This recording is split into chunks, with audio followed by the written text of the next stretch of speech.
তখন তিনি কি করলেন? পাগল সেজে গেলেন।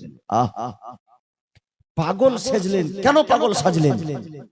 কিসের জন্য পাগল সেজেছিলেন? এই জন্যই পাগল সেজেছিলেন যে পাগল ভেসে দেখবে যে ইয়াজিদের শয়তান দুষ্ট দুরাচার লোকেরা কতটা অন্যায়, কতটা জুলুম করছে মদিনাবাসীর উপরে, এই মদিনায় মসজিদে নববীর উপরে। বিরাদারে ইসলাম, এই মসজিদে নববীতে ঘোড়া বেঁধেছে, মসজিদে নববীর কোনারে কর্নারে তিনি বসে থাকতেন পাগল ভেসে। কেউ যখন আসতো তখন পাগল সেজে যেতেন, যখন কেউ থাকতো না তখন আবার টুকটুক করে দেখতেন। কিছু করার নেই, 20,000 ফোর্স এসেছে, মদিনায় ঢুকে তহস নহস করে দিয়েছে, কিয়ামত চালু করে দিয়েছে। একদিক থেকে মানুষকে ধরছে আর জবাই করছে। আল্লাহু আকবার। 10,000 মানুষকে শহীদ করা এই চারটিখানি কথা নয় বিরাদারে ইসলাম, 10,000 মানুষকে শহীদ করে। তবে সাঈদ বিন মুসাইয়্যিব রাদিয়াল্লাহু তাআলা আনহু বলছেন যে আমি মদিনায় ছিলাম, মদিনায় 3 দিন ধরে কোনো মানুষ নামাজ পড়ার জন্য আসতে পারেনি। মদিনায় মসজিদে নববীতে 3 দিন ধরে কেউ নামাজ পড়ার জন্য আসতে পারেনি বিরাদারে ইসলাম। কিন্তু সেই সময় মদিনায় যখন আসতে পারতো না, কিন্তু তিনি বলতেন যে আমি বুঝতে পারছি না এখন কোন সময় যাচ্ছে, আসরের সময় যাচ্ছে না জোহরের সময় যাচ্ছে, বুঝতে পারতাম না। কিন্তু প্রত্যেকটি সময় আমি বুঝে নিতাম। কিভাবে বুঝতাম? বুঝার একটা কায়দা কৌশল ছিল। বুঝার কায়দা কৌশলটা এই জন্যই ছিল যে আমি পাগল ভেসে থাকতাম, মসজিদে তো কেউ আসতো না, কিন্তু যখন আজানের সময় হতো তো রওজায়ে রাসূল থেকে আজানের আওয়াজ ভেসে আসতে। জোরে বলুন সুবহানাল্লাহ। বলে তু জিন্দা হে वल्लाह, तू जिंदा है वल्लाह, मेरे चश्मे आलम से छुप जाने वाले चमक तुझसे पाते हैं सब पाने वाले, ए आका मेरा दिल भी चमका दे चमकाने वाले। जोरे बोलुन सुबहानाल्लाह। এই মুসলিম বিন উকবা মদিনার উপরে হামলা করে শেষ পর্যন্ত ওই খাতুন, যে খাতুনের সন্তানকে শহীদ করা হয়েছিল, তিনি কসম খেয়েছিলেন, একজন মহিলা কসম খেয়েছিলেন যে এই পাপীকে আমি জীবিত অথবা মৃত্যু যদি পেয়ে যাই তো একে আমি পুড়িয়ে মারবো, পুড়িয়ে। জীবিত পেলেও জীবিত জ্বলিয়ে দেব। তো সেই সময় সে মদিনা থেকে হামলা করার পরে 10,000 লোককে শহীদ করার পরে যখন মক্কাতুল মুকাররমা আসছিল হামলা করার জন্য, তখন রাস্তায় সে মারা গিয়েছিল। আর রাস্তায় মারা যাওয়ার পরে সেই খাতুন যখন আসলেন, শুনতে পেলেন যে সে মারা গিয়েছে, তখন কয়েকজন লোককে নিয়ে তার কাছে আসলো তাকে শেষ করার জন্য। দেখছে তাকে দফন করে দিয়েছে, তো তার কবরকে খুঁড়ে বের করেছে। কবর খুঁড়ে বের করার পরে দেখছে যে তার মাথার দিকে বিরাট এক সাপ আজদাহা বসে আছে আর তাকে শাস্তি শুরু করে দিয়েছে। সবাই পিছনে সরে গেল। সে খাতুনকে বলছে আপনি সরে যান, আল্লাহ পাক তার শাস্তি বদলা নিয়ে নিচ্ছে। বলে ইন্না বাতশা রাব্বিকা লাশাদীদ, আল্লাহর আযাব খুব কঠোর আযাব, আল্লাহর হিসাব খুব কঠোর হিসাব। আল্লাহ তার জন্য হিসাব করতে শুরু করেছে। তখন বলছে না, তাকে ছাড়া যাবে না। পায়ের দিক থেকে সরিয়ে দেখলো তো পায়ের দিকেও বিশাল আজদাহা সাপ রয়েছে। বেরাদার, তখন সে খাতুন আল্লাহ তাবারক ওয়া তাআলার কাছে দোয়া করলেন, রব্বুল আলামিন আমি যে কসম খেয়েছি আমার কসমটা তুমি পূর্ণ করো। বিরাদার ইসলাম, এই আল্লাহর কাছে যখন দোয়া করলেন তখন সেই সাপকে একটা লাঠি দিয়ে ইশারা করলো, সাপ সেখান থেকে চলে গেল। আর তারপরে সেই দেহকে বের করে সেই দেহকে পুড়িয়েছিল সেই খাতুন। জোরে বলুন সুবহানাল্লাহ। এই মুসলিম বিন উকবার মরার খবর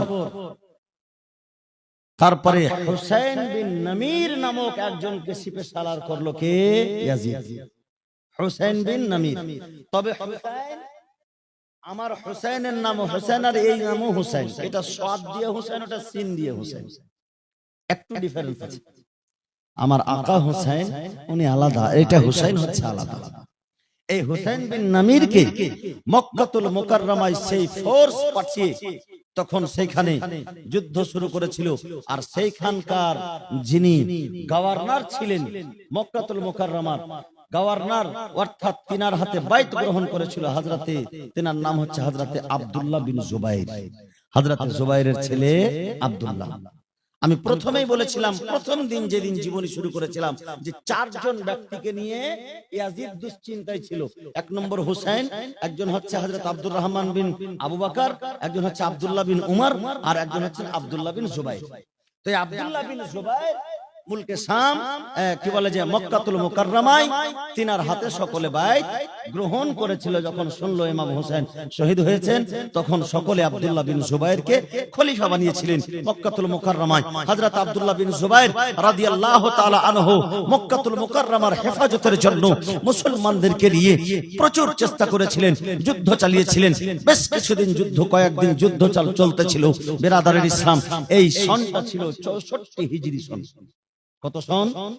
64 হিজরি সনে এই মক্কাতুল মুকাররমায় বিরাদারের ইসলাম, তখন এই হোসেন বিন নামির নিজের সঙ্গী সাথীদেরকে নিয়ে সেইখানে জাবালে আবুল কায়েস, সুবহানাল্লাহ, 200 টাকা একজন ভাই আমার দিয়েছে, মাশাআল্লাহ 200 টাকা দিয়েছে। তবে 100 টাকা 200 টাকা করে চাইলেই যে দিব সেটা নয়, আপনারা 100 টাকা 200 টাকা করে দিয়ে পাঠাতেই থাকেন। তবে আমার বক্তব্যটাও রানিং থাকবে আর আপনাদের দেওয়াও হবে, চাইতে গিয়ে সময়টা নষ্ট হবে না। হুসাইনের জীবনী আজকে 5 রাত থেকে শুনলেন, আজকে শেষ দোয়া হবে হুসাইনদের সাদকায়। তবে আল্লাহর যে গ্রেফট, আল্লাহর যে শাস্তি, তা কত ভয়ঙ্কর আছে একটু আজকে শোনাবো ইনশাআল্লাহ। তারপরে জালসাকে আমি শেষের দিকে নিয়ে শেষ করে দেব বিরাদারের ইসলাম, কারণ যে মূলত যেগুলো ঘটনা সেগুলো আমি বলে ফেলেছি আলহামদুলিল্লাহ। বিরাদারের ইসলাম, মুআজ্জাজ মুহতারাম সামাইনে কিরাম, 200 টাকা দিয়েছে আমার বাবু, আলহামদুলিল্লাহ। যারা দিবেন 100 টাকা 200 টাকা করে বাচ্চাদের হাতে হাতে দিয়ে পাঠাতেই থাকেন। সুবহানাল্লাহ। তো বলছিলাম এরা তখন কি করেছিল, জাবালে আবুল কায়েস, যে জাবালে আবুল কায়েসের উপরে দাঁড়িয়ে হযরতে ইব্রাহিম খলিলুল্লাহ আলাইহিস সালাম সারা বিশ্বব্যাপীকে ঘোষণা করেছিল যে আমি একটি ঘর তৈরি করলাম যার নাম হচ্ছে কাবা বাইতুল্লাহ। সেই কাবা বাইতুল্লাহর জিয়ারতের জন্য তোমরা আসো। আল্লাহর আদেশে সেই ঘরের হুকুম দেওয়া হয়েছিল, সেই ঘরের জিয়ারত করার জন্য হুকুম করা হয়েছিল। তখন বিরাদারের ইসলাম, যখন হযরতে ইব্রাহিম খলিলুল্লাহ এলান করেছিলেন, ঘোষণা করেছিলেন, তো সারা বিশ্বের মধ্যে যত মানুষ ছিল সকলেরই কান পর্যন্ত আল্লাহ তাবারক ওয়া তাআলা সেই কথা পৌঁছে দিয়েছিল। শুধু তাই নয়, মায়ের গর্ভে যে সন্তান ছিল তারও কানে সে কথা পৌঁছিয়েছিল, বাপের পৃষ্ঠে যে সন্তান ছিল তারও কানে সে কথা পৌঁছেছিল, আলামে আরওয়াহতে যে সন্তান ছিল তারও কানে আল্লাহ তাবারক ওয়া তাআলা সেই আওয়াজ পৌঁছেছিল। আর যারা সেই হযরত ইব্রাহিম খলিলুল্লাহ ডাকে সাড়া দিয়ে লাব্বাইক ওয়া সাদাইক বলেছে, তারা আজকে গরিব হোক আর ধনী মক্কাতুল মুকাররমা গিয়ে আর মদিনাতুল মুনাওয়ারা গিয়ে জিয়ারত করে আসতে পারছেন। জোরে বলুন সুবহানাল্লাহ। কারণ তারা সেই সময় সেই ডাকে মায়ের পেটে বাপের পৃষ্ঠে আলামে আরওয়াহাতে আল্লাহ ডাক দিয়েছিল, অর্থাৎ ইব্রাহিম খলিলুল্লাহকে ডাক দিতে বলেছিলেন।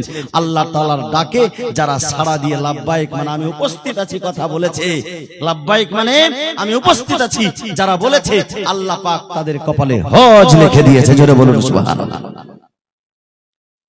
সেই মক্কাতুল মুকাররমার কত ইজ্জত হতে পারে, যে মক্কাতুল মুকাররমাকে হযরত ইব্রাহিম খলিলুল্লাহ, কাবা বাইতুল্লাহকে ইব্রাহিম খলিলুল্লাহ তৈরি করেছে, আদম শফিউল্লাহ তৈরি করেছে, হযরত জিবরাইল তৈরি করেছে।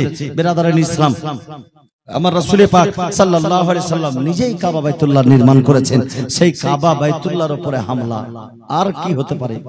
মসজিদে নববীর উপরে হামলা করার পরে কাবা বাইতুল্লাহ হামলা করে অসংখ্য মুসলমানদেরকে এখানেও শহীদ করার পরে কিন্তু আব্দুল্লাহ বিন জুবাইর হাল ছাড়েননি। কাবা বাইতুল্লাহকে সুরক্ষা করার জন্য, কাবা বাইতুল্লাহকে ঠিক রাখার জন্য এদের সঙ্গে যুদ্ধ চালিয়ে গিয়েছিলেন। বিরাদারান ইসলাম, শেষ পর্যন্ত তারা জাবালে আবুল কায়েসের ওখানে গিয়ে একটা পাথর ফেলার একটা মেশিন আছে, সেই যুগেও ছিল, ওই পাথর ফেলার মেশিন দিয়ে সেখান থেকে পাথর ছুঁড়ে ছুঁড়ে ফেলতে শুরু করলো। যেই পাথরগুলি এসে কাবা বাইতুল্লাহর চতুর সাইডে যেগুলোতে মানুষ তাওয়াফ করে সেগুলো এসে পাথরে ভরে গিয়েছিল। আর সেই সময় একটা রুই জাতীয় জিনিস যেটাতে আগুন লাগিয়ে আমরা যেটা এখন যেটা দেখেছি হয়তো বোমার মতো মানুষ চালিয়ে দেয়, সেই রকম ভাবে আগুন ধরিয়ে ধরিয়ে চালাচ্ছিল। বিরাদারের ইসলাম, সেই আগুন এসে কাবা বাইতুল্লাহর গেলাফে এসে পড়ে কাবা বাইতুল্লাহর গেলাফ পুরোটাই পুড়ে গিয়েছিল। কাবা বাইতুল্লাহর গেলাফ পর্যন্ত যারা পুড়িয়ে দিয়েছে তারা কত দুষ্ট দুরাচার হতে পারে। বিরাদারের ইসলাম, আর এই 64 হিজরি সনেই আবার যখন এইরকম ঘটনা চলছে বিরাদারের ইসলাম, আর সেই সময়ই এই মুলকে শাম থেকে খবর আসলো যে ইয়াজিদ হালাক হয়ে গেছে। কে হালাক হয়েছে? ইয়াজিদ মারা গেছে। ইয়াজিদ মারা গেছে। এই কথাটি হযরত আব্দুল্লাহ বিন জুবাইর যখন বললেন, যে ইয়াজিদ মারা গেছে, তোমরা কার জন্য যুদ্ধ করছো? তো তার কথাটাকে বিশ্বাস করেছিল না। শেষ পর্যন্ত যখন পরস্পর খবর যখন আসতে লাগলো, তখন তাদের যারা সিপাহী তারা মনে করছে আমাদের রাজা তো মারা গেছে, আমরা আবার কি করি, আমাদের কি হবে, এ কথা চিন্তা করে তারা একটু দুর্বল হয়ে গেল। আব্দুল্লাহ বিন জুবাইরের ফোর্স তাদের উপরে হামলা করে তাদেরকে সে মক্কা ছেড়ে বিতাড়ন করলো, তাদেরকে তাড়িয়ে দিল, তাদেরকে ভাগিয়ে আবার সেই সময় হযরত আব্দুল্লাহ বিন জুবাইর মক্কাতুল মুকাররমায় মুসলমানদের হেফাজত করলেন। জোরে বলুন সুবহানাল্লাহ। এই ইয়াজিদ পাপী, দুষ্ট, দুরাচার, এই ইয়াজিদ এতগুলি দুষ্টামি যে করেছে, আল্লাহর গ্রেফট, আল্লাহর যে হিসাব কত কঠোর। 64 হিজরি সনে এর মরার খবর যখন হলো, তো মরলো কিভাবে? বলে 64 হিজরি সনে আল্লাহ পাক তাকে এমন এক অসুখ দিয়েছিল, এমন এক অসুখ দিয়েছিল যে তার মুখ দিয়ে, নাক দিয়ে এমন একটা গন্ধ বের হতো, পুরো বাড়ির লোক পেরেশান। এত দুর্গন্ধ বের হতে শুরু করলো, জাহান্নামী কুকুর, জাহান্নামী কুকুরের জাহান্নামী গন্ধ বাড়ির লোক সহ্য করতে পারে না। রাসূল পাকের হাদিস আছে, জাহান্নামের মুখকে যদি খুলে দেওয়া হয়, যে জাহান্নামের দুর্গন্ধ আছে, পুজ, পিপ, এগুলোর যে নদী আছে, দরিয়া আছে, সেগুলোর গন্ধ যদি পৃথিবীর মানুষের কাছে ছেড়ে দেওয়া হয়, এক বালতি ছেড়ে দেওয়া হয়, তো সারা পৃথিবীর মানুষ গন্ধে মারা যাবে। কত ভয়ঙ্কর গন্ধ হতে পারে। তো সেই জাহান্নামী গন্ধ তার মুখ থেকে বের হতে শুরু হয়েছে। এত ভয়ঙ্কর গন্ধ সহ্য করতে পারছে না, বাড়ির লোক পেরেশান। রোম দেশ থেকে একজন হাকিমকে নিয়ে আসা হয়েছে। সেই হাকিম এসে দেখার পরে তখন বলছে, তো লা ইলাজ বিমারি, মানে এই অসুখ এমনই অসুখ যার কোনো ট্রিটমেন্ট নেই, যার কোনো ওষুধ নেই, যার কোনো ইলাজ নেই। এটা আল্লাহর আযাব। দেখার পরে হাকিম বলেছিল এটা আল্লাহর আযাব। তবে এই ব্যক্তিকে কি করতে হবে? জঙ্গলের সফর করতে হবে, জঙ্গলের সফর করতে হবে। যে জঙ্গলের সফর করাতে জঙ্গলের অক্সিজেনে কিছু একটু মুক্ত বাতাস পেয়ে কিছু একটু শান্ত থাকবে অসুখ। এই অসুখ শান্ত থাকবে বলে যখন ইয়াজিদ পাপীকে বলা হলো, তখন ইয়াজিদ পাপী কি করেছিল? কিছু পেয়াদাদেরকে সঙ্গে নিয়ে, সঙ্গী সাথীকে নিয়ে জঙ্গলের সফর করতে শুরু করলো, ঘোড়ায় চড়ে। আর জঙ্গলের সফর করতে করতে এক বিশাল জঙ্গলে যাওয়ার পরে দেখছে একটা খুব সুন্দর হরিণ। সে খুব সুন্দর হরিণের পিছে ছুটতে শুরু করলো। এই ইয়াজিদ পাপী খুব সুন্দর হরিণের পিছে যখন ছুটতে আরম্ভ করেছে, এই ছুটতে ছুটতে ছুটতে ছুটতে বেরাদারে ইসলাম কিছুখানি দূর যাওয়ার পরে তার সঙ্গীরা পিছনে ছুটে গিয়েছে। আর তার সেই হরিণটিও দেখতে পাচ্ছে যে কিছুখানি দূর যেয়ে গায়েব হয়ে গেল। যখন হরিণ গায়েব হয়ে গেল, এবার পিছনে ঘুরে আসবে, তার মধ্যে দেখছে চতুর সাইডে আগুন, চতুর সাইডে আগুন দাও দাও করে জ্বলতে আছে, চতুর সাইডে আগুন জ্বলতে আছে। বেরাদারের ইসলাম রিওয়ায়াতের মধ্যে পাওয়া যাচ্ছে যে যেই জায়গাতে সেই আগুন জ্বলছিল, আল্লাহ পাক জাহান্নামের দুয়ারকে সেখানে খুলে দিয়েছিল। আর জীবিত অবস্থায় এখনো মালাকুল মউত আসেনি, জাহান্নামের আগুনের মধ্যে সে নিক্ষেপ হয়ে গিয়েছিল, জাহান্নামের আগুনে পড়ে গিয়েছিল, সেই জঙ্গলে আগুনে পড়ে গিয়েছিল। বেরাদারের ইসলাম সেই ইয়াজিদ পাপী শেষ পর্যন্ত আল্লাহ তাবারক ওয়া তাআলা তাকে কঠোর শাস্তির সঙ্গে জাহান্নামে নিক্ষেপ করে দিলেন। জোরে বলুন সুবহানাল্লাহ। কত পাপ করেছে, কারবালার প্রান্তরে কত কষ্ট দিয়েছে আমার হোসেন, আহলে বাইতকে কত কষ্ট দিয়েছে। আল্লাহ পাক বলে দিয়েছেন, মান আদালি ওয়ালিয়ান ফাকাদ আযানতুহু বিল হারব, আমার বন্ধুদের সঙ্গে শত্রুতা যে করবে তার সঙ্গে আমি যুদ্ধের ঘোষণা করলাম। আল্লাহ যুদ্ধের ঘোষণা করে দিয়েছে। বেরাদারের ইসলাম ইয়াজিদের মরার খবর চতুর সাইডে যখন ছড়িয়ে পড়েছে, সেইখানে তার ওই জঙ্গলেই তার কবর হয়ে গেল। মানে জাহান্নামে সে তাকে নিয়ে এলো নিজের পেটে, আর সেটা কবর হয়ে গেল। বেরাদারের ইসলাম ইয়াজিদের খবর যখন শোনা হলো চতুর সাইডে, হযরতে আব্দুল্লাহ ইবনে জুবাইর রাদিয়াল্লাহু তাআলা আনহুর হাতে সবাই বাইত গ্রহণ করতে শুরু করলো। মুলকে শাম, আপনার ইরাক, তারপরে মিশর, এই এলাকাবাসীরা সব হযরতে আব্দুল্লাহ ইবনে জুবাইরের হাতে কি করতে লাগলো? বাইত গ্রহণ করতে লাগলো। তাকে খলিফা বানালো।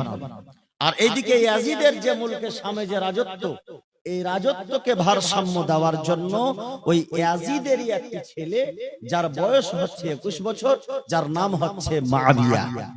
কি বললাম? মুআবিয়া মানে ইয়াজিদের বাপের নামও মুআবিয়া আর ওর ছেলের নামও মুআবিয়া। তো ইয়াজিদের বাপ ছিল হযরতে মুআবিয়া রাদিয়াল্লাহু তাআলা আনহু, তিনি হচ্ছেন সাহাবী রাসূল, কিন্তু ইয়াজিদের ছেলে সাহাবী রাসূল নয়। তো ইয়াজিদের ছেলে মুআবিয়া এই দাদুর একটু টান ছিল, মানে এ কিন্তু বাপের এই ব্যবহার থেকে নারাজ ছিল, বাপের ব্যবহারকে পছন্দ করছিল না। কিন্তু বেরাদারের ইসলাম বাপের উপরে কথা বলার সাহসও ছিল না, তার জন্য সে মনে মনে অপছন্দ করত, ঘৃণা করত সেই মুআবিয়া। বেরাদারের ইসলাম 4 মাস কিতাবের মধ্যে লেখা আছে, 4 মাস বা 3 মাস বা কিছুদিন তাকে রাজা হিসেবে ঘোষণা করা হলো। সিংহাসনে ছিল বটে, কিন্তু অসুস্থ ছিল। কিতাবের মধ্যে এটাও পাওয়া যায় যে সে কোনো জায়গাতে ফোর্স পাঠায়নি, কোনো জায়গাতে দল বাহিনী করেনি, কোনো রাজনীতি করেনি। সে যখন ওই অসুস্থ থাকতে থাকতেই যখন মরণের মুখোপেক্ষী হলো, তখন তারা লোকজন তাদেরকে জিজ্ঞাসা করতে লাগলো যে তুমি যখন মারা যাবে তো আমরা কাকে রাজা হিসাবে ঘোষণা করব, কাকে রাজা বানাবো? তো সেই সময় সে বলতে শুরু করলো যে আমি রাজত্বে বসে রাজত্বের কোনো মজা পাইনি, রাজত্বের কোনো মজা পাইনি। এই রাজত্ব করা চাইতে না করাই ভালো, যে রাজত্বে এবং সেই ইয়াজিদের কাজ থেকে নাখুশ ছিল, তার জন্য সেই মুআবিয়া বলছে যে এই রাজত্বে আমি কোনো লাভ পাইনি, রাজত্বে পেয়ে আমি কোনো সন্তুষ্টি পাইনি, তার জন্য অসন্তুষ্টির জায়গাতে আমি কাউকে নিক্ষেপ করতে চাই না। মানে তোমরা যাকে পারবা তাকে বানিয়ে নিও, আমি কিছু বলবো না। এরকম কথা যখন বলল, তখন সে ইন্তেকালের পরে আব্দুল মালিক নামক একজন লোককে রাজা ঘোষণা করে। তাকে আব্দুল মালিক নামক একজন রাজা, কিন্তু পরিবর্তন হচ্ছে।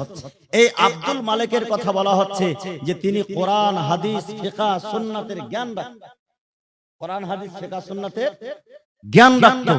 কিন্তু রাজা হওয়ার পরে এরও কিন্তু ব্যবহার খারাপ হতে শুরু হলো, এও কিন্তু সারাবি হতে শুরু হলো। মানে ওই যে ইয়াজিদের চলছে বাজার, সারাবি হতে শুরু করলো। উম্মে দারদা রাদিয়াল্লাহু তাআলা আনহা তিনি জিজ্ঞাসা করছেন আব্দুল মালিককে, এ আব্দুল মালিক, তুমি তো খুব নেককার ছিলে, পরহেজগার ছিলে, তোমাকে মদিনার মধ্যে নেককার মানুষ হিসেবে গণ্য করা হতো, মুলকে শামের মধ্যে নেককার মানুষ হিসেবে গণ্য করা হতো, তোমাকে নেক বলে সবাই জানে। তো শুনছি তুমি নাকি মদ পান করতে শুরু করেছো, মদখোর হয়ে গেছো। তো বলছে শুধু মদখোর হয়ে যায়নি, আমি খুন খারও হয়ে গেছি। জোরে বলেন নাউজুবিল্লাহ। মানে আমি খুন খারও হয়ে গেছি, মানে মানুষকে আর খুন করতেও দ্বিধা করি না। এই আব্দুল মালিকের সময়কালীন আপনার এই কুফা নগরীতে একজন লোককে গভর্নর করা হয়েছিল, মন্ত্রী বানানো হয়েছিল। তার নাম হচ্ছে মুখতার সাকাফি। কি নাম বললাম? মুখতার সাকাফিকে ওখানকার গভর্নর তৈরি করা হলো। সিফিনের যুদ্ধে মুখতার সাকাফি জন্ম হয়েছিল। সেই মুখতার সাকাফির বাপের নাম হচ্ছে উবাইদা, মায়ের নাম হচ্ছে হাওলা। এই মুখতার সাকাফি সেই কুফাতে গভর্নর করা হলো। মুখতার সাকাফি কোরআন হাদিসের জ্ঞান জানতো, ফিকহ জানতো, তাফসীর জানতো। এই মুখতার সাকাফি যখন রাজা হলো কুফা শহরে, সুবহানাল্লাহ, 50 টাকা করে দিয়ে দিয়ে সব বাড়ি পালাইছে নাকি রে? হ্যাঁ, সুবহানাল্লাহ সুবহানাল্লাহ। হ্যাঁ, রাত বেশি হয়ে গেল, জালসা শেষ করে দেবো নাকি? হ্যাঁ, এখন তো শুরু হলো জালসা। কারণ যে আজকে একটু দেরিতেই, যেহেতু লাস্ট জালসা তো ছেলেদের যা মনের আশা তারাও একটু হয়তো বলেছে, অন্যান্য দিন তো হ্যাঁ শুধু শুনলেন, তো ছেলেদের যা মনের আশা তারাও একটু বললো, আর আজকে এমনিতে একটু লেট হবে, তাই না? একটু লেট হবে। যাই হোক, আজকের পরে কালকে থেকে আবার জাগতে হবে না, ইনশাআল্লাহ সকলে আরাম করবে বাড়িতে। তবে একটু শুনে নিন বেরাদারের ইসলাম কিভাবে রাজত্বগুলি কিভাবে কোন দিকে যাচ্ছে আর কিভাবে ইসলাম জিন্দা হচ্ছে। বেরাদারের ইসলাম এই মুখতার সাকাফিকে যখন সেইখানকার রাজা বলে ঘোষণা করা হলো, তাই মুখতার সাকাফি সুবহানাল্লাহ সুবহানাল্লাহ মাশাআল্লাহ, এই দেখো 10 টাকা 20 টাকা করে নিয়ে চলে আসছে আমার ছোট্ট বোন। এই মেয়েদের মধ্যে ভলেন্টিয়ার, হ্যাঁ মেয়েদের মধ্যে ভলেন্টিয়ার, সুবহানাল্লাহ সুবহানাল্লাহ। যাই হোক, তো বেরাদারের ইসলাম এই মুখতার সাকাফি সেই সময় কিন্তু ইসলামের হেফাজত করার জন্য সে চিন্তা ভাবনা করতে লাগলো। যখনই রাজত্ব পেল সেই মুখতার সাকাফি কুফা শহরের যখন রাজা হলো, সেই সময় সে রাজত্ব পাওয়ার পরে পরেই কসম করলো যে হযরত ইমাম হুসাইন রাদিয়াল্লাহু তাআলা আনহুকে যারা শহীদ করেছে তারাকে বেছে বেছে আমি তাদেরকে বাছাই করে করে খুঁজে খুঁজে একটা একটা করে আমি তাদেরকে জাহান্নামে পাঠাবো, কাউকে ছাড়বো না, কাউকে আমি ছাড় দেব না। এই মুখতার সাকাফি তখন কি করলো? পরামর্শ করলো হযরতে মুহাম্মদ বিন হানফিয়া রাদিয়াল্লাহু তাআলা আনহুর সঙ্গে। মুহাম্মদ বিন হানফিয়া রাদিয়াল্লাহু তাআলা আনহু ইনি হচ্ছেন হযরত আলীর সন্তান। এদের সঙ্গে পরামর্শ করে এই মুখতার সাকাফি সর্বপ্রথম কোথায় গেল? হযরতে ইমাম জাইনুল আবেদিনের কাছে গেল। ইমাম জাইনুল আবেদিনের কাছে যাওয়ার পরে বলছে, আমি শপথ গ্রহণ করেছি, আমি কুফা নগরের এখন বাদশা হয়েছি, এখন আমি কুফা নগরের গভর্নর হয়েছি, তবে আমি যে হুসাইন রাদিয়াল্লাহু তাআলা আনহুকে যারা শহীদ করেছে, কারবালার প্রান্তরে যারা কষ্ট দিয়েছে, আমি তাদেরকে বাছাই করে করে তাদেরকে খুঁজে খুঁজে আমি তাদেরকে এক এক করে আজকে শেষ করব। এ কথার আমি শপথ করেছি। শুধু আপনার কাছে এসেছি আপনার অনুমতি নেওয়ার জন্য, কারণ সেই সময় ইমাম হুসাইন রাদিয়াল্লাহু তাআলা আনহু দুনিয়া থেকে বিদায় নিয়ে যাওয়ার পরে ইসলামের মধ্যে মুসলমানের সবচাইতে উত্তম পুরুষ হিসেবে হযরতে জাইনুল আবেদিন রাদিয়াল্লাহু তাআলা আনহু খলিফা হিসেবে ছিলেন। বেরাদারের ইসলাম মুসলমানদের খলিফা, নেককারদের খলিফা, ইমাম হুসাইনের পরে সবচাইতে মর্যাদাপূর্ণ ইমাম জাইনুল আবেদিন, যার মাথাতে ইমামতির তাজ আমার হুসাইন পরিয়েছিলেন, যাকে ইমাম বলে ঘোষণা আমার হুসাইন করেছিলেন। বেরাদারের ইসলাম এই ইমাম জাইনুল আবেদিন মদিনার বুকে বসবাস করছিলেন। বেরাদারের ইসলাম এই মদিনাতে কত কষ্ট হলো, কত হামলা হলো, কিন্তু ইমাম জাইনুল আবেদিন মদিনা ছেড়ে যাননি, মদিনাতেই ছিলেন। কিন্তু ইমাম জাইনুল আবেদিনের উপরে বেরাদারের ইসলাম এবার ইমাম জাইনুল আবেদিনের কাছে এসেছে পরামর্শ নেওয়ার জন্য। হুজুর, আপনি আমাকে পরামর্শ দেন, আমাকে আপনি অনুমতি দেন, আমি ইয়াজিদের যারা দলের লোক, যারা ইবনে জিয়াদের দলের লোক, আমি এক কাউকে ছাড়বো না। কারণ এদিকে হুসাইন মরার পরে 64 হিজরি সনে যখন ইয়াজিদ যখন মরলো, 64 হিজরিতে যখন ইয়াজিদ মরলো, ইয়াজিদের সিংহাসন মাত্র 3 বছর 7 মাস ছিল। কতদিন ছিল? 3 বছর 7 মাসের মধ্যে এতগুলি পাপ করেছে সেই ইয়াজিদ। এবার ইয়াজিদ মরার পরে সব কিন্তু খলিফা তিত্তার বিত্তার হয়ে গিয়েছিল, মানে সব ছিন্ন বিচ্ছিন্ন হয়ে গিয়েছিল। বেরাদারের ইসলাম জায়গা জায়গা মুসলমানদের খেলাফতি দবদবা হয়েছিল। হযরত আব্দুল্লাহ বিন জুবাইরের দবদবা, সুবহানাল্লাহ। আর আব্দুল্লাহ বিন জুবাইর এখানে দবদবা পাওয়ার পরে পরে সুবহানাল্লাহ এই আব্দুল মালিক যখন মুলকে শামের রাজা হলো, তখন এদিকে মুখতারকে রাজা বানিয়ে দেওয়া হলো এই কুফা শহরের। বেরাদারের ইসলাম তো সেই সময় বেরাদারের ইসলাম সেই সময় মুখতার সাকাফি এসেছে হযরতে জাইনুল আবেদিনের কাছে অনুমতি নেওয়ার জন্য, যে আপনার অনুমতি ছাড়া কিছু করব না হুজুর, আপনি আমাদেরকে অনুমতি দেন। হযরতে মুহাম্মদ বিন হানফিয়া এবং হযরতে মুখতার সাকাফি, মুহাম্মদ বিন হানফিয়া এবং মুখতার সাকাফি। হযরত মুহাম্মদ বিন হানফিয়া কোন কিতাবের মধ্যে লেখা আছে মুহাম্মদ বিন হানফিয়া এবং মুখতার সাকাফি দুজনই এসেছিল, আর কোন কিতাবে লেখা আছে মুখতার সাকাফি একাই এসেছিল। একাই যখন এসেছিল হুসাইনের বদলা নেব বলে কসম খেয়েছি আমি, হযরত জাইনুল আবেদিন কাঁদতে শুরু করলেন। যখনই বলেছেন যে হুসাইনের বদলা নেব, কাঁদতে শুরু করলেন। কারবালার প্রান্তরের সেই কথা হযরত জাইনুল আবেদিনের চোখের সামনে ভেসে উঠল। ছোট ভাই হযরতে আলী আকবর, হযরতে আলী আসগর এর লাশের কথা মনে করে হযরতে বোন সাকিনা রাদিয়াল্লাহু তাআলা আনহার কথাকে স্মরণ করে অঝোর নয়নে কাঁদতে শুরু করলেন। এত কান্না শুরু হলো বিরাদারিন ইসলাম, সেই কান্নার জবাব নাই।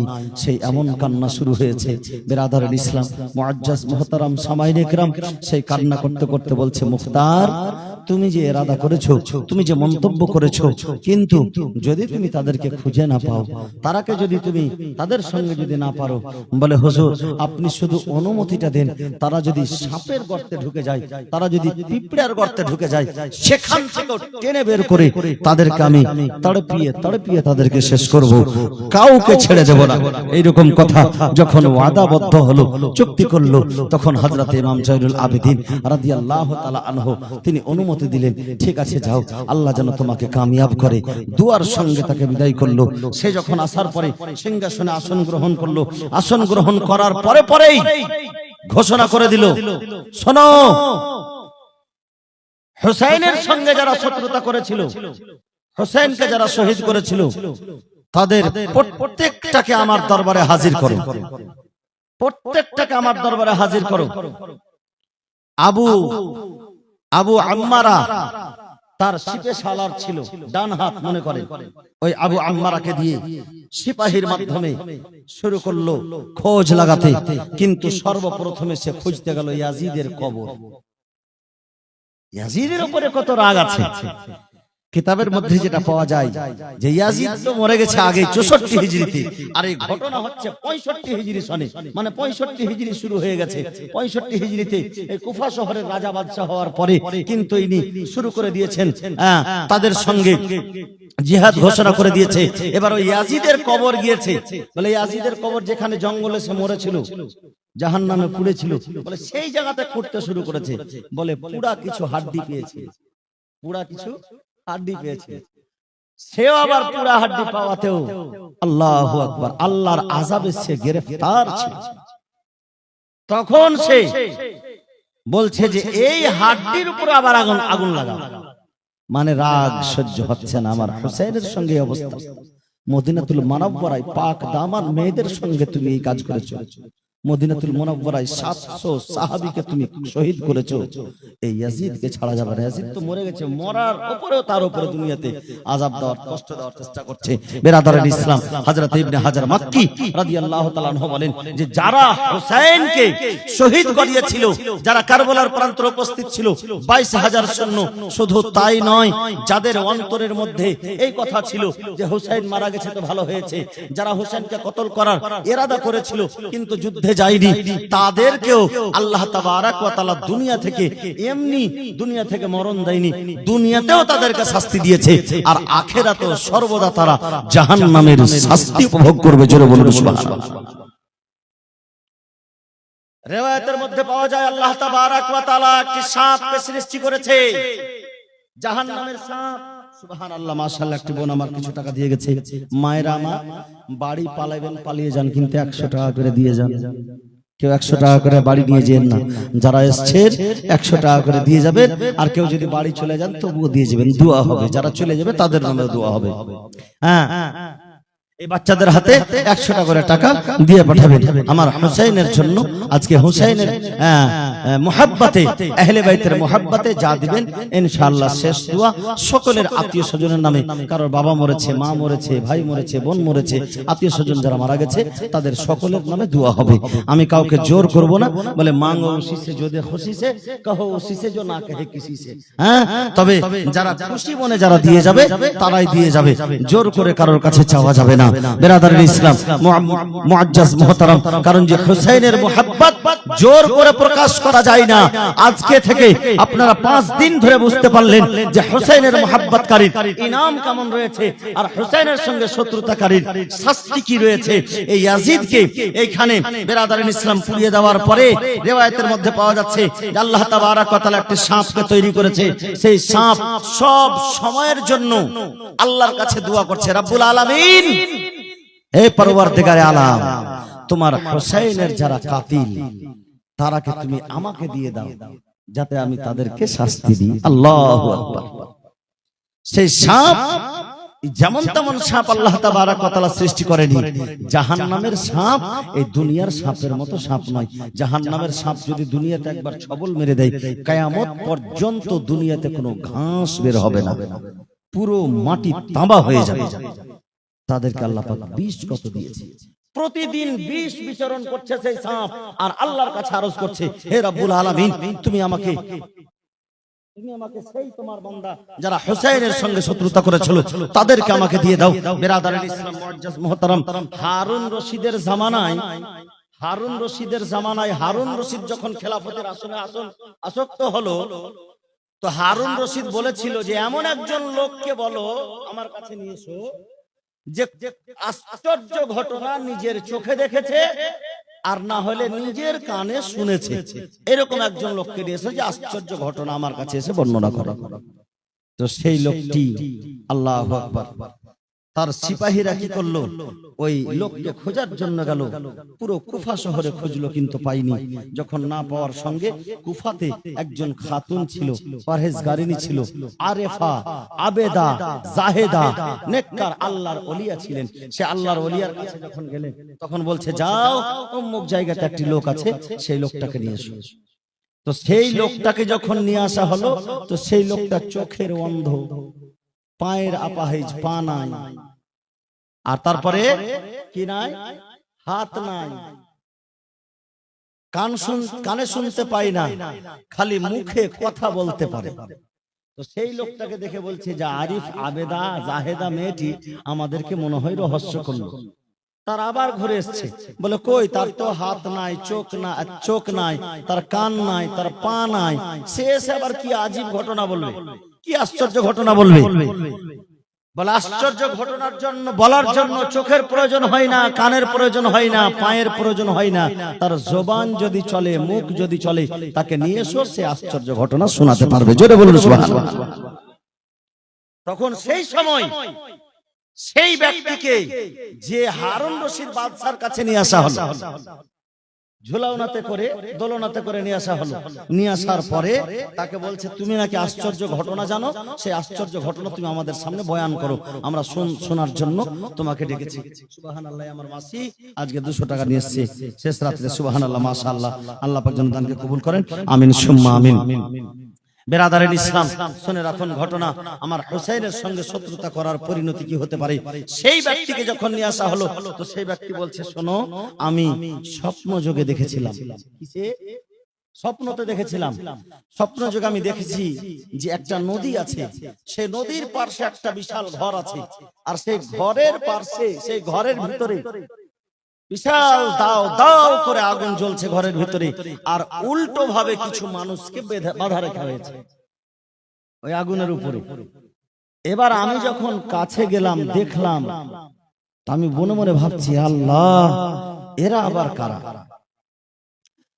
তাদেরকে যখন দেখলাম, তো তাদেরকে দেখার পরে তারা পানি পানি শুধু বলছে। আমি চাইলাম যে তাদেরকে একটু পানি পান করাবো। আমি যখন আগে বাড়লাম, হঠাৎ করে একটি গায়েবী আওয়াজ শুনতে পেলাম, এ আল্লাহর বান্দা, তুমি সেই লোককে পানি পান করাতে যাচ্ছ যেই লোকরা কারবালার প্রান্তরে আলী আসগরকে পানি দেয়। জোরে বলুন না সুবহানাল্লাহ। তুমি সেই লোককে পানি পান করাতে যাচ্ছ যেই লোক কারবালার প্রান্তরে আব্বাস আলমদারকে পানি নিতে গিয়েছে, তো তার বাজু কেটে দিয়েছে। সেই লোককে তুমি পানি পান করাতে গিয়েছো যারা 3 দিন পর্যন্ত কারবালার প্রান্তরে আমার হুসাইনের খিমাতে পানির এক ফোঁটা পর্যন্ত পৌঁছায়নি। তুমি কি আল্লাহর শত্রুদেরকে পানি পান করাবে? সে বলছে, আমি সে আওয়াজ শুনে ভয় পেয়ে একেবারে পিছনে সরে গেলাম। তারপর আমি দেখলাম যে একটি জাহান্নামের মতো একটি আগুন গর্ত, একটি কূপ, কুয়া, আর কুয়াতে আগুন জ্বলছে, আর সেখানে একটি লোককে উল্টো ভাবে বাধা আছে। আমি সেইখানে আওয়াজ শুনতে পেলাম, সেই লোকটি যেন বারবার করে শুধু পানি পানি করে চেঁচামেচি করছে, বলছে, একটু পানি খাওয়িয়ে দাও, কেউ একটু আমাকে পানি পান করিয়ে দাও। বলে, আল্লাহর বান্দা, আমাকে কেউ একটু পানি পান করিয়ে দাও, আমি পানির জন্য আমার বুক ফেটে যাচ্ছে। এ কথা শুনতে পেয়ে আমি মনে মনে ভাবলাম, আহারে, কত না কষ্টে আছে। তখন আমি কি করলাম, তাকে পানি পান করাতে যাচ্ছিলাম। যেমনই যাওয়া, সঙ্গে সঙ্গে পিছন থেকে যেন আমাকে ধাক্কা মারলো, আর বলছে, শোনো, তুমি যাকে পানি পান করাতে যাচ্ছ, এ হচ্ছে সবচাইতে বড় খাবিস ইয়াজিদ। জোরে বলুন সুবহানাল্লাহ। কোথায় লটকানো আছে? জাহান্নামের কূপে তাকে লটকানো আছে। জাহান্নামের শাস্তি তাকে দেওয়া হয়েছে। বলে হুজুর, আমি তাদের উপরে যে দয়া করলাম, এই দয়া করার জন্য আল্লাহ নারাজ হয়ে গেল আমার উপর।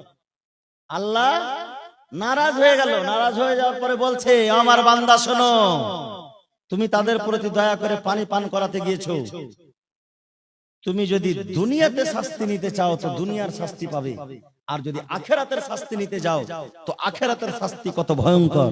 তখন আমি যেহেতু আখেরাতের শাস্তি দেখেছি, তার জন্য আমি আল্লাহর কাছে বলেছিলাম, রব্বুল আলামিন আমাকে দুনিয়ার শাস্তি দাও, আমি দুনিয়াতে শাস্তি গ্রহণ করতে চাই। বলে হারুন রশিদ বাদশাহ, আমাকে যে অবস্থা দেখছেন, এই অবস্থা হচ্ছে এটা আমার দুনিয়ার শাস্তি, আর এটাই হচ্ছে সেই আশ্চর্যমূলক ঘটনা।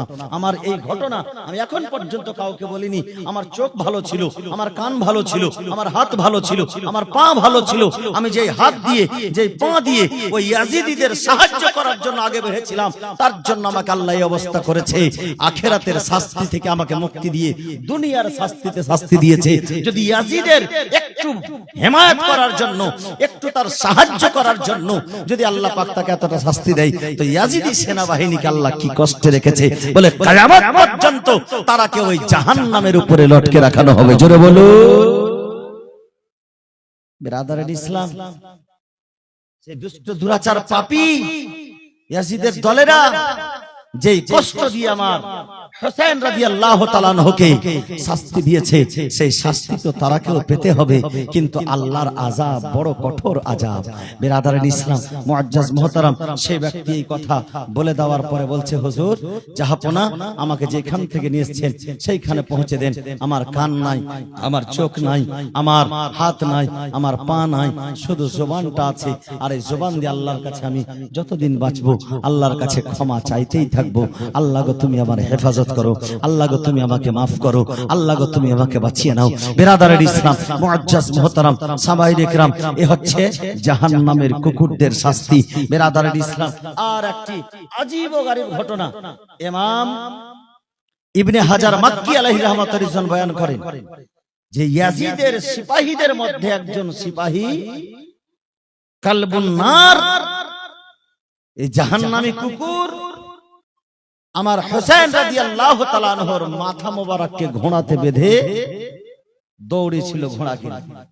তো সেই লোকটা চেহারা খুব সুন্দর ছিল, তো সেইখানকার লোক তাকে দেখছে আস্তে আস্তে আস্তে আস্তে সে কালো হয়ে যাচ্ছে। কালো হয়ে যাচ্ছে, কি হচ্ছে? কালো হয়ে যাচ্ছে। তো তাকে জিজ্ঞাসা করা হচ্ছে যে ভাই তুমি কালো কেন হয়ে যাচ্ছে আস্তে আস্তে?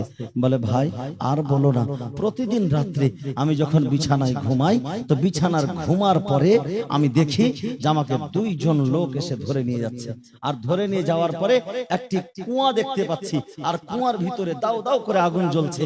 আমি বুঝতে পারছি এটা জাহান্নামের আগুন। সেই জাহান্নামের আগুনের উপরে আমাকে লটকে রাখছে, আর জাহান্নামের আগুনের তাপ লেগে আমার মুখটা আস্তে আস্তে দিনের দিনে এই রকম হয়ে যাচ্ছে, আর আমি ভয়ে আত্মহারা হয়ে যাচ্ছি যে আমাকে মরার পরেই সেই জাহান্নামে নিক্ষেপ হতে হবে। জোরে বলুন সুবহানাল্লাহ।